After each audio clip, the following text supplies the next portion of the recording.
In the 80s, Nottingham, I worked as a steeplejack. Prime Minister Thatcher closed the local coal mines, so there was an influx of labour to the construction industry.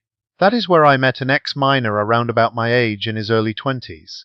He had a lot of funny stories to tell and some extremely blue jokes, some of which were sexist and racist, reflecting the times.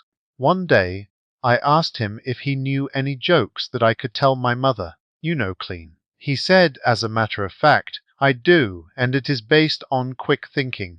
This young man is stacking the shelves outside the grocery store when he hears a loud, deep voice. Hey, kid, move your ass inside and go fetch me half a lettuce. He ignored the voice and carried on stacking shelves. The voice came again. Sprog, go get me half a lettuce. The boy turned around and politely said, I am sorry, sir, we don't do half a lettuce. You will have to buy a full one and cut it in half yourself.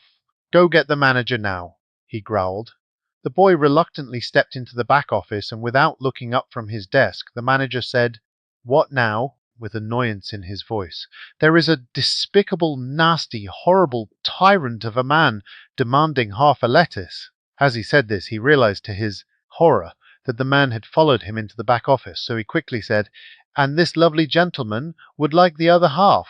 And there it is, the joke, or so I thought. 28 years later, I am living and working on the Costa Blanca. I had my own building firm, and several men from different nations worked for me. I said we work Saturday, but you don't get extra. If I think we have had a good week, we will knock off early and hit the beach bar. I will buy the beers. So, there I was, stood in a bar called El Paraseo, in a town called El Paraseo, sucking on bottles of cold beer, lying and telling jokes to the local Spaniards. The bar owner, Pablo, an old friend, asked if I knew any jokes that wasn't sexist or racist, and I remembered. I proceeded to tell the joke of the grocer boy, which finished with a few amusing smiles.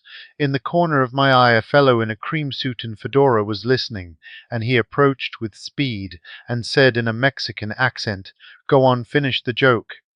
I said I had. He said, No, that was just the first part. We have this joke in Mexico City. I nodded for him to continue. The man left with his half of lettuce, and suddenly the manager leapt up out of his seat excited and patted the boy on the back, congratulating him on his quick thinking. Oh my God, you could have been in trouble. Well done. I didn't realize you were so sharp.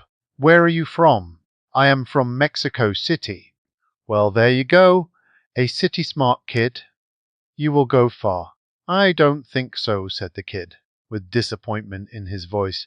The only successful people to come out of Mexico City are footballers and prostitutes. The manager stepped back, grimacing. I beg your pardon, how dare you? My wife is from Mexico City. Oh, really? He said. What position does she play?